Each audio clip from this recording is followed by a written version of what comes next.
देखिए पुनीत भाई, फिल्म में सब कुछ नहीं दिखाया जा सकता और फिल्म में इतना लंबा इतिहास जो जेनोसाइड का पूरे देश में है और जो अभी आपने भाई कि ये तो चंद महीनों पुरानी बात है कि स्कूल के अंदर गए और वहां टीचर का आई कार्ड देखा। तो ये ऐसा नहीं है कि ये 19 जनवरी 1990 को हुआ और समाप्त हो गया।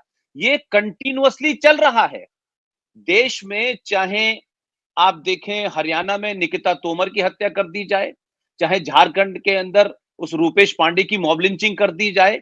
और लेकिन एक सबसे बड़ी बात यह है कि पिछले लंबे समय से यह हो रहा है, लेकिन वो इस्लामिक जिहादियों का जो इकोसिस्टम है कि एकदम एक तरफ ये हत्या होगी, दूसरी तरफ कुछ लोग जो है भाईचारे की बात करने लगेंगे, तीसरी तरफ उसको मीडिया मैनेज करेंगे और बड़े से बड़ी घटना के ऊपर कवर अप करने की जो जो मानसिकता है वो हो जाती है।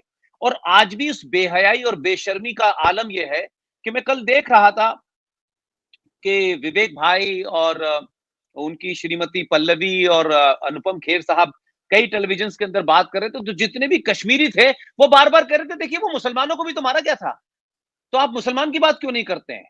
तो सवाल यह है कि वो हमेशा एक के साथ में वो जो कहते हैं ना कि कहते हैं कि आप उसमें एक चीज जोड़ने की कोशिश करते हैं कि ये तो बड़ा कॉमन है, सभी लोगों के साथ हुआ था और फलाने। तो आज भी इतना बड़ा जेनोसाइड जो हम सब लोगों की आंखों के सामने हुआ है, क्योंकि हमारा कैरियर भी उसी के आसपास शुरू हुआ, उसको झुटलाने की कोशिश है।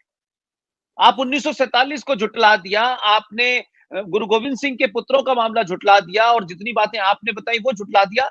लेकिन मुझे याद है कि जब आपने ये बात कही कि हमारी टीम के एक सदस्य हैं देहरादून के अंदर, बड़े नामी ग्रामी डॉक्टर हैं, डॉक्टर कुलदीप दत्ता, उन्होंने मुझे बताया कि उनकी जो बुआएं थी, जब वो भाग रहे थे इनके पिताजी वहां से, तो वहां ये हुआ कि कुछ लोग आ रहे थे। तो उनके पिताजी ने कहा कि अपनी बहनों से कि देखो ऐसा है कि सिवाय तुम्हारे साथ रेप होगा और तुम्हारी लिंचिंग होगी, मैं ये देख नहीं सकता। उन्होंने अपनी जवान बहनों को काट दिया तलवार से।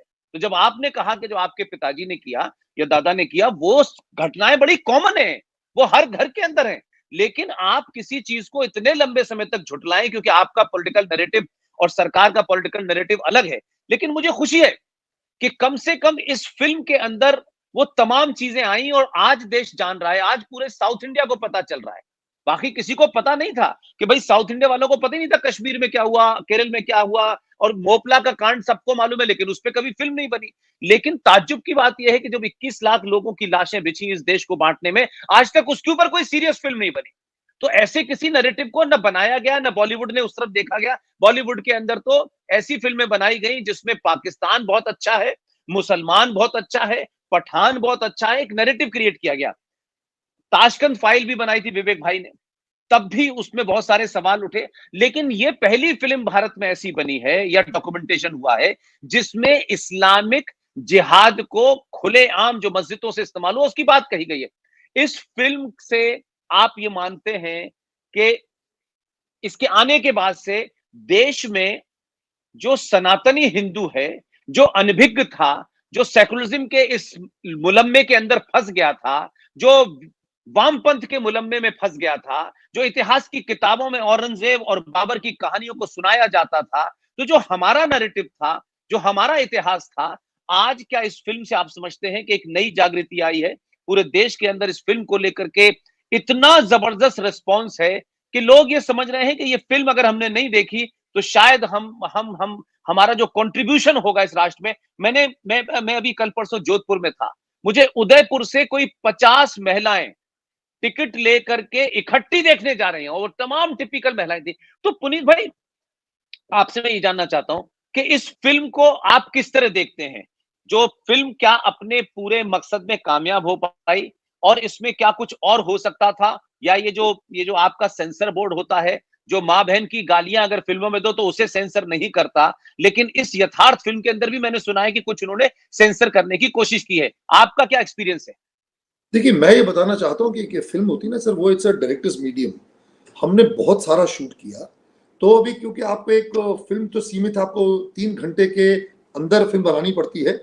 बट डेफिनेटली विवेक भाई ने इतना ज़्यादा मसौदा शूट किया है कि अब उनका प्रोत्साहन और बढ़ेगा, उनका हौसला बढ़ेगा और वो जो अनकट वर्जन भी लोगों के सामने आएगा जो वेरी उन्होंने गुड। शूट किया है। हमारे कई ऐसे सीन्स हैं जो दिल को दहला देंगे, वो सारे सीन अब वो जो होंगे वो जरूर विवेक उसको बाहर लेकर आएगा।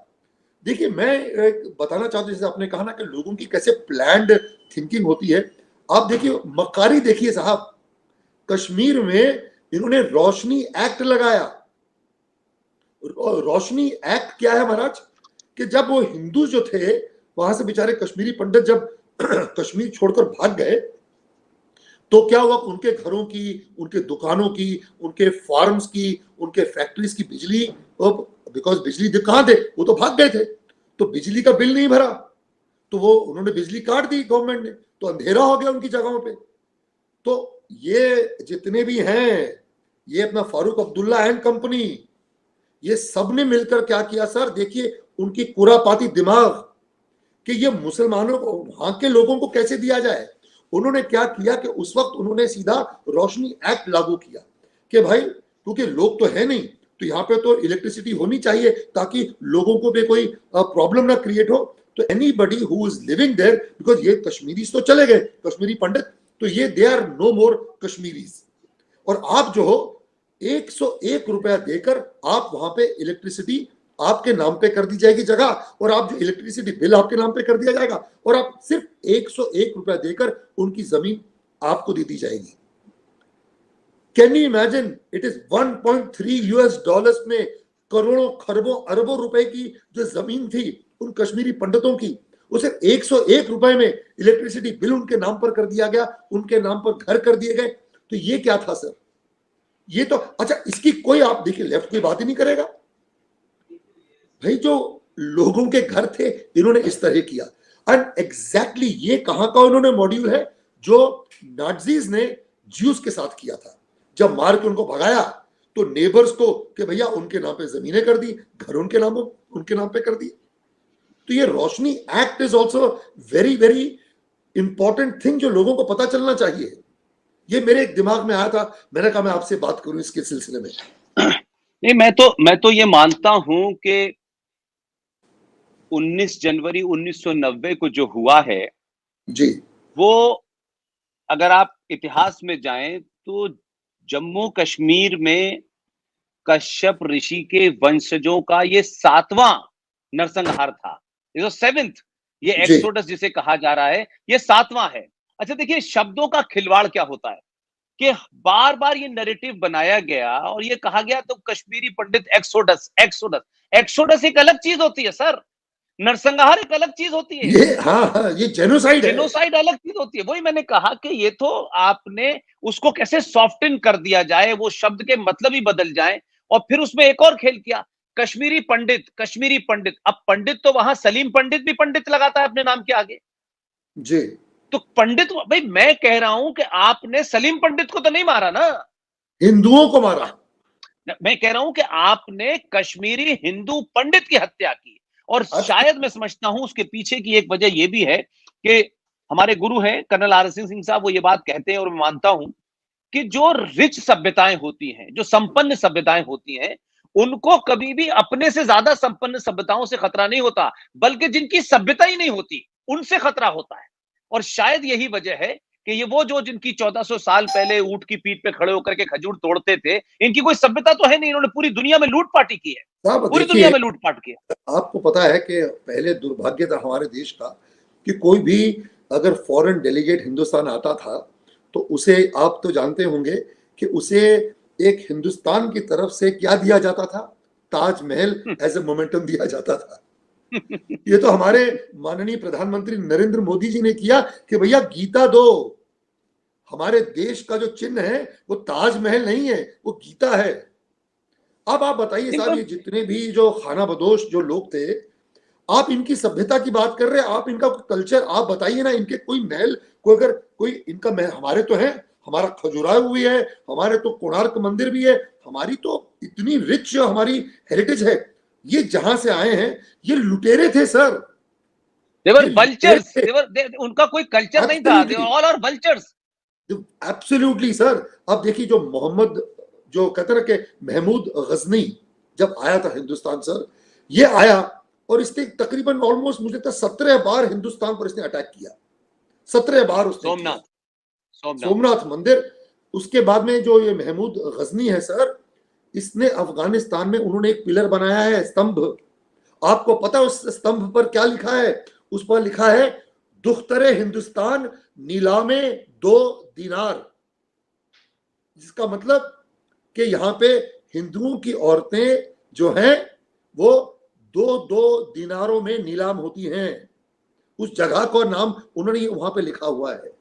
जी जी जी जी जी जी। कितनी दुख की बात है ये जब ये तो लोगों, अब ये हमारे, आपको सबसे दुख की बात तो सर ये है कि हमारे लोगों को पता ही नहीं है ये।